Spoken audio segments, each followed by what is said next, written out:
What's up, you guys? Soseztheleadr here, back with another excerpt reading installment from my Princess Luan and with the Soseztheleadr series.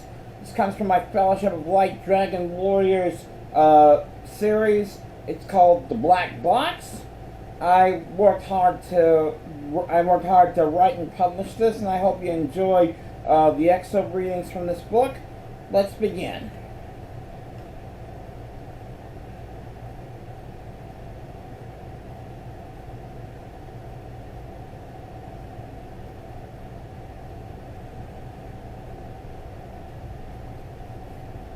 Okay, this is a scene where Maya Sinclair, the newest Dragon Warrior, ends up in Tir na Nog, and this is the start of her adventure.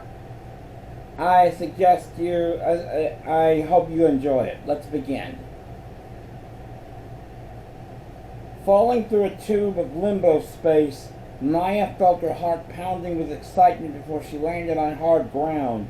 It took a moment for her to regain her bearings, but as she did, she noticed she had landed on the shoreline of a cascading waterfall, and right next to an oddly dressed man in green who sported wings protruding from his back. Huh? She wondered as she watched the winged man squirm on the ground. She struggled to her own feet and approached him cautiously, nudging him before she was caught off guard by another voice. Freeze! Don't move! Maya looked up, startled, to find a girl whose hair was tied in a braid behind her back, and she had a spear pointed directly toward the Kanilkuin's chest. The other girl had wings protruding from her back, blue in color and shaped like crescent moons, which complemented her deep blue strapless dress, complete with a long skirt that stopped at her ankles. Who are you? The other girl with wings demanded. Why are you here? Maybe you should tell me who you are first, Maya countered in a shaky voice as she rose to her feet. Lumina, the blue-haired girl answered curtly. Maybe I should ask you the same question. I'm Maya, Maya answered, her voice still shaking but with a confident air. Will you please put the spear down? I haven't done anything wrong. Lumina let out a scoff and declared, says the girl hovering over my half-conscious boyfriend. Just then the winged man managed to stir himself awake, and with his eyes slowly opening, he murmured, Never thought you'd take a poison dart from me, Lumi. Lumina's gaze shifted toward the man, and she breathed, Linden, you okay? As best as can be expected, Linden told her, as he struggled to his feet and wiped his face. Put the spear down. This girl is not to blame for my condition. How do you know? Lumina asked with narrowed eyes. She looks nothing like the girl who attacked me, Linden responded as he took Maya's hand in his own. If anything, she's something else, and more. Finally, Lumina lowered her spear and decided, Well, Lindy, if she's okay with you, she's okay with me. Lumi, Maya repeated with a wrinkled nose. Lindy! She shook her head and decided, I'll stick with Lumina and Linden if that's okay with you. Question, why are you here? Linden asked Maya. I was sent by the former Queen Morgana, Maya explained. She thought I could gain more self-confidence by training here, but I only have 2.5 days here to do it. Linden eyed Lumina and said, See to it that this girl has an audience with our new queen. What? Lumina exclaimed. Why me? Well, you are her daughter, Linden said pointedly. Lumina merely rolled her eyes and shook her head as she gazed in Maya's direction with the command of, Follow me. Then she fluttered her wings and flew toward the waterfall, where she disappeared behind an invisible portal. An illusion, Maya realized as she said aloud, I'm coming, princess. And then she set out for the waterfall, disappearing behind it herself. So as you can see, this began Maya's adventure in Tir na Nog. And by the way, spoilers. The villain Mitzi is also here. So let's read that part. Let's read that excerpt. I can't believe it, Mitzi declared silently as she stared at the bars for a new cell and salt. Attacked, arrested, and caged, she sighed. Well, at least this day can't get any worse. But just then, she heard the bars rattling and shifted her gaze to see another winged man in violet blue, and he was holding a pair of handcuffs. She wants to see you. Oh, now you're Queen Beckons, Missy mocked him. Guess I've been solitary long enough. We do not fully trust you yet, the winged man told her as he locked her wrists in the handcuffs. Your audience with Her Majesty will be shared with another. How generous, Mitzi continued mockingly. Take me to your leader. On that note, the man seized Mitzi by her tank top and declared, I'm the one who makes the schedule in here, so you'd better quit the mockery and show some respect, capiche? Fine, Mitzi replied flatly, and the man released her shirt. Now come, the man ordered curtly, and Mitzi obediently followed him down the path, lined with nothing but dungeon cells inhabited by odd creatures of all shapes and sizes. As soon as the time is right, I am going after that flower girl and taking her gemstone, Mitzi promised herself. So as you can see, Mitzi is also, as I said, Mitzi is also in Tiernanog looking for a rainbow gemstone. As you know, this is one of the episodes in the Rainbow Gemstone miniseries that I wrote for this book series. Let's continue.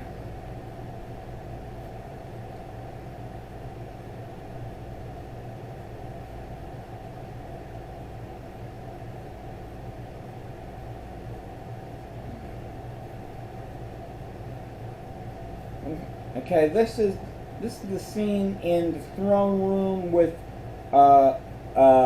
where Maya is meeting with the new queen of Tiernanog.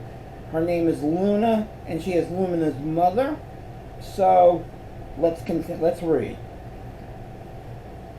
As Maya followed Lumina across the path that led to the emerald green castle in the distance, she found herself thinking, well, here goes nothing. The twosome paused at the large double doors of the castle, and Maya watched as Lumina pulled on the rope at the left, causing the bell that hung on the doorway to gong loudly. The small window above slid to reveal an odd girl, whose pigtails were knotted in the shape of a bow tie and seemed to be fluttering and allowing her to hover. Who goes there? The new being asked. Princess Lumina, requesting an audience with Queen Luna, Lumina responded. It regards this human, she motioned toward Maya. A human? The small girl repeated. She fluttered toward Maya, eyeing her with interest. As she flew around her in a complete circle, examining her, and met her face to face again, she remarked, It's been forever since a human has visited Tiernanog. What is your name? Maya, Maya responded. And yours? Shimmer, the smaller girl told her. And, not to be rude, but what are you doing here? Sorry, Shimmer, but that response is for the Queen and the Queen alone, Lumina injected. May we please see her, she finished loudly. Oh, Shimmer realized at the start. Yes, of course. And then, with a wave of her hand, she sent a cloud of sparkles toward the double doors, causing them to creak open. Follow me, she told the twosome. Obediently, Maya stepped into the castle, followed by Lumina, who walked beside her a moment later and began to explain things. All right, Maya, listen up, Lumina began. When in the presence of our queen, you will stand and must ask to be seated. You will not speak unless spoken to, and you will keep your explanations short, simple, and to the point. Are we clear? Maya nodded with a sidelong glance and without a word. I see we're clear, Lumina remarked, as they paused in front of the large double doors at the end of the hallway. As Maya watched, Shimmer sent out her cloud of sparkles at the door handles, causing them to turn downward and the door to open slowly, revealing a larger room painted a soft sky blue and decorated with large framed paintings of several unknown people all showing close-ups of their faces. A few feet away, a throne stood in the center of the room, occupied by a tall, willowy blonde dressed in shades of blue. A headband rested around her forehead, adorned with a crescent moon ornament. She held a gold rod highlighted by a sapphire, also in the shape of a crescent moon. "Lumina, daughter," the woman began, "you know better than to admit outsiders to our realm." "It wasn't my fault, Your Eminence," Lumina tried to explain. "Lunan was attacked and this human tried to help him." "Ah, yes," Luna remarked with a nod. "We must begin this audience. But the other human has yet to be brought in." "Another human? Here?" Maya wondered, with her eyes wide. She glanced around the room, keeping wary as she realized Mitzi must have found her way here too. But why is she here? Just then, the double doors opened behind her again, producing the dark fairy Mitzi in her human form and cuffed at the wrists. Accompanying her was the winged man in violet blue, seemingly leading her toward the throne and pushing her onto her knees beside Lumina. As Maya and Lumina copied Mitzi, Luna went on, "Now that we are all here, let this audience begin." "Well, first of all," Mitzi began harshly, "let me say that this is not how I expected to be treated, being a fellow queen and all, so just silence!" Luna admonished her, causing the dark-haired girl to flinch. "While you are a queen in your own realm, I have authority in Tirnanote, so you are merely an unwelcome visitor in this domain." "Unwelcome visitor!" Mitzi repeated incredulously. "Now wait a minute!" She was cut off when her mouth was suddenly stuffed with a ball bearing that wrapped around her neck with a strong cord of rope, so all her protests came out as muffled, intelligible shouts. "Do not speak unless spoken to," Luna explained, her staff poised to be pointed toward Mitzi. She let out a weary sigh, rose from her throne, and eyed Maya, who raised her head and eyed the Queen of Tirnanote with worried eyes. "You, girl, you intrigue me," Luna told Maya with a softer, more angelic voice. "You fear me, and yet you do not fear me. What is your name?" "Maya, Your Eminence," Maya told her. "I was sent here as an ambassador of Earth by the former Queen Morgana of this realm." "Morgana?" Luna repeated. Then she ordered Maya with, "On your feet." Maya rose to her feet obediently. "Tell me, are all humans like your loud companion?" Luna asked her. "No, Your Eminence," Maya responded. "And for the record, that human is not my companion." "Then your relative, perhaps?" Luna went on. "No," Maya replied. "She has sworn herself as an enemy of all that is good." Luna turned her attention away from Maya and approached Mitzi with the order of, "On your feet, human!" And as Luna snapped her fingers and blinked the ball gag out of Mitzi's mouth, the dark-haired beauty chuckled disdainfully with the scoff of, "I don't think so. And my name is Mitzi. Thank you very much. I suggest you show some respect," Luna admonished her. "While in Tirnanote, you must adhere to our protocol."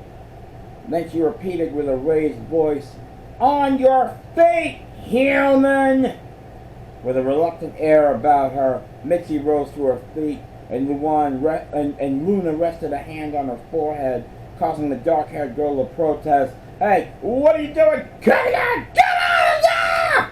As Maya watched, Luna's eyes glowed a bright blue as she remained connected to Mitzi, who struggled with all her will to keep Luna out of her thoughts. But it was no use. Mitzi screamed as Luna accessed her mind for any signs of good thoughts within her, to no avail. Mitzi screamed one final time as Luna removed her hand from her prisoner's forehead, and the queen-eyed Maya again and told her, "After what I saw in this girl's mind, I must believe what you have said, Maya. Anything good within that creature has been submerged in the murky waters of darkness." "Don't be so hasty to judge, Your Eminence," Mitzi mocked her. After all, I have experienced love in my life. I have seen that too, Luna admitted. That is why I do not feel hatred for you, only pity. And I hope that what I feel for you will ultimately reach toward what was good within you. Mitzi scoffed again. Don't even jest about that. I wasn't jesting, Luna said simply, as she sat back in her throne. Then she focused back on Maya. Now, Maya, tell me, why has Morgana sent you here? It wasn't her idea, Your Eminence, Maya admitted. It was mine. I wanted to learn from another to see whether or not I was worthy to keep the gift that was granted to me. Interesting, Luna mused. Very well, I shall have someone teach you. Then she turned her attention back to Mitzi and pointed her staff at the cuffs binding her. Release! Your Eminence, with all due respect, you cannot be serious! Luna began to protest as the cuffs disappeared from around Mitzi's wrists. Fear not, Luna told her. I would not have released her unless I had a reason.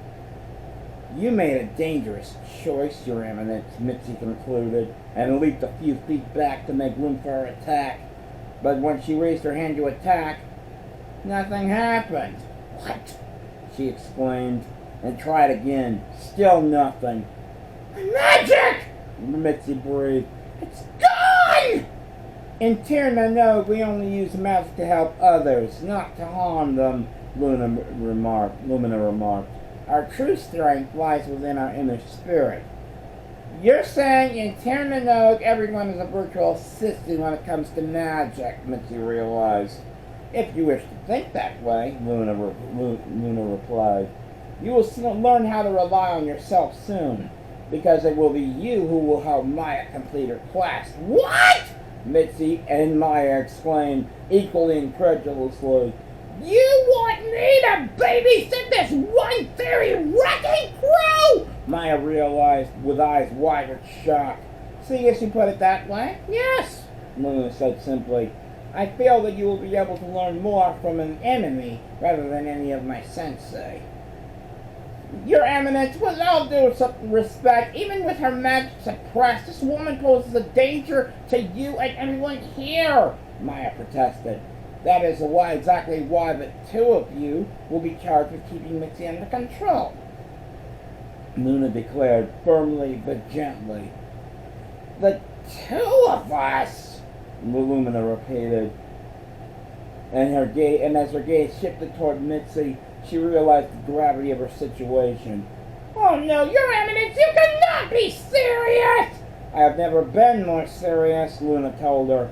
You must take on more responsibility if you are to become queen someday. Maybe this task will enable you to learn some leadership qualities about yourself. But Mom! Lumina wailed. No buts! Luna protested. You have a big day tomorrow. All three of you. What's going on? Mitzi asked. You're going on a treasure hunt, that's what, Luna explained. Did you say treasure? Mitzi prompted, with eyes wide with anticipation. Yes, Luna said simply. Deep within this land is buried a cache of magical artifacts, entrusted to me by Morgana. I possess the only copy of the map that will lead you there. Your Eminence, please rethink this, Lumina tried again. I'm not ready for such a burden as this. You're only as ready as you feel you are, Luna told her. This audience is over. Then her focus shifted toward the winged man in violet blue. Fabian, take Mitzi back to her cell. I have a lot to prepare for tomorrow. As you command, my liege, Fabian replied, and approached Mitzi with another pair of shackles, cuffing her wrists with them, and then led her out of the throne room. Lumina took one last look at the queen, her mother, and then took Maya by the hand and copied Fabian, leading the Sun Warrior out of the throne room. So as you can see, this is just the beginning of Maya's adventure. She'll be going on a treasure hunt to look for magical artifacts.